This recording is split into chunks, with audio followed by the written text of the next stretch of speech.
When you're working towards shared or primary custody, your case is only as strong as the evidence and support behind it. Courts don't rely on promises. They rely on proof. This step is about organizing clear, credible information that shows you are a consistent, capable, and child-focused parent.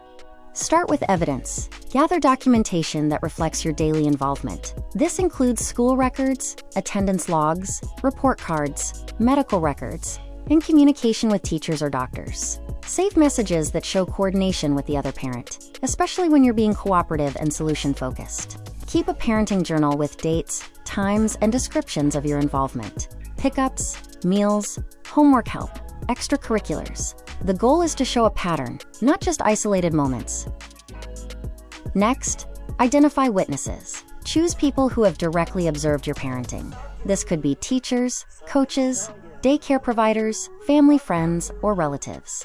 Their role is to confirm your involvement, reliability, and relationship with your child.